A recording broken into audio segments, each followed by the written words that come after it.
What's hiding underneath things can be scary. Underwater, under your bed, especially what's under your carpet. Except when you get new carpet from Carpet One Floor and Home. After tearing up your old carpet, they'll vacuum and apply Health Annex antimicrobial to your subfloor, disinfecting and killing mold, mildew, and any remaining general awfulness. Carpet One Floor and Home goes the extra mile to protect you, your family, and your home. Carpet One Floor and Home in Columbia, making your home beautiful, guaranteed. Good morning and welcome to Radio Friends on Tuesday, August the 8th. We're going to talk about an addiction that many people have that hopefully get some information across to you that you'll want to stop if you are one who's addicted to smoking. I want to introduce you to Dr. Satish Kalanjeri and Jeremy Johnson, both from the Truman VA Hospital. Pleasure to have both of you here. Thank you. How many people today still smoke, percentage-wise? Well, I can't tell you. A lot of them smoke. What I can, several millions, judging by the stock prices of Philip Morris and other tobacco companies. I'm pretty sure several million people in the United States and worldwide smoke. What I can certainly tell you is the impact of smoking. Almost 500,000 people in the United States die each year because of smoking-related causes. 500,000 people in the United States alone correct, die each year because of smoking-related illnesses. That's like lung cancer, COPD or emphysema, and respiratory problems. And other forms of cancer, cardiovascular disease, heart attacks, strokes. Now, before we went on, I was asking you, why do people smoke? Now, I never smoke. I take it back. I think I smoked one or two cigarettes when I was in the military. One or two cigarettes, and that was it. And I coughed and hacked, and that was it. I thought, why do I want to do this? This wasn't fun. Right. Why do people smoke? Probably everybody has a different reason.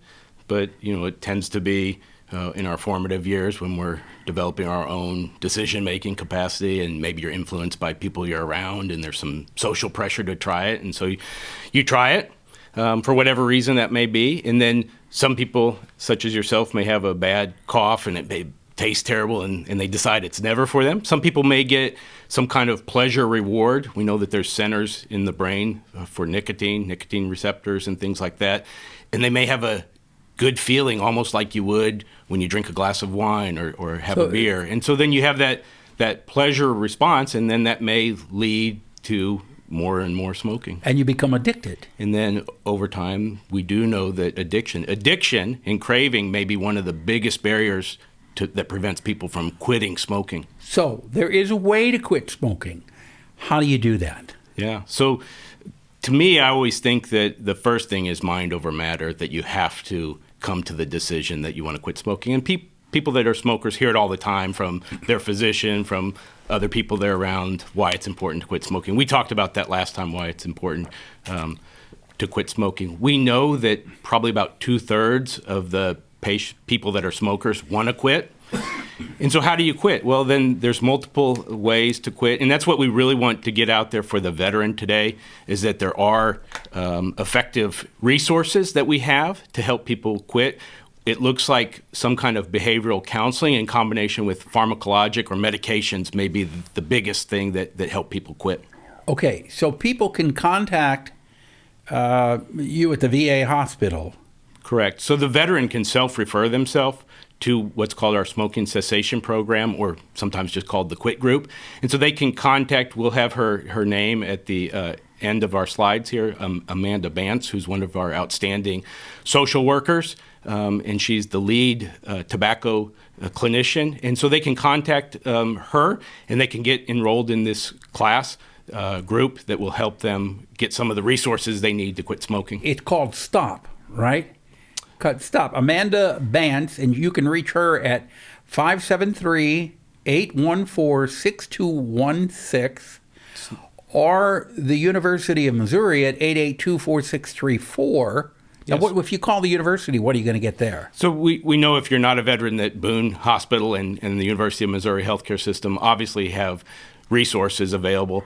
We're not as familiar with those, but this is a number that we came up with. Okay, if you go back to that slide again. And I think the key point is that they just, whoever they get on the line, say they want information about smoking cessation and what resources they have available to help them. Then there's another number. It's 1-800-QUIT-NOW. And then there's Nicotine Anonymous, which is 573-445-6166. So any of those numbers can help you out. What do you want to add to that? I think Dr. Johnson covered pretty much all of it. The most important message we have for not just veterans but all smokers is that there's plenty of help available. It is a combination of what's called behavioral therapy and medications, and that's what research has shown, that a combination of these two is what has the best effects. And as Dr. Johnson pointed out, I would urge all smokers who are even considering smoking, not just who've made up their minds about quitting smoking, considering smoking, is that all these programs are fully aware of all the concerns that they may have to quitting smoking. The biggest concern is, well, I can't smoke. I know I have to stop smoking, but I can't quit. I mean, the craving is just too intense. Yes, we are aware of that.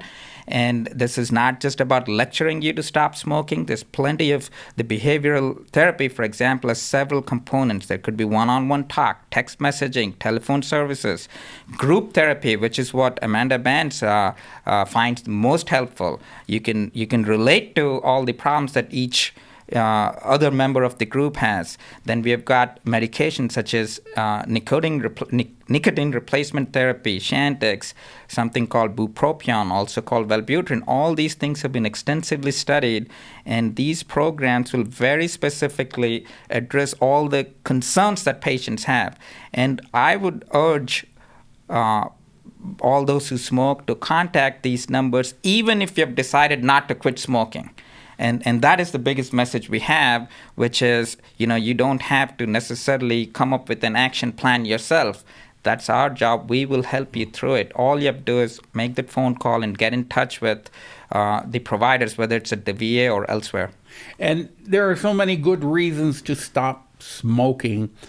First of all, your health, the health of the loved ones that you live with, that you're around, because you're giving them secondhand smoke. Absolutely. And then if you want to be really practical, the money. Think of the money that you will save if you stop smoking. Yep. There's so many things that are going to be beneficial. One of our bullet points there was that within hours you may be able to taste and smell better. Within hours? Within hours of quitting smoking. And we know that you can extend your life, meaning that cigarette smoking leads to mortality or death. And if you quit, that's going to be the biggest benefit for you to live longer.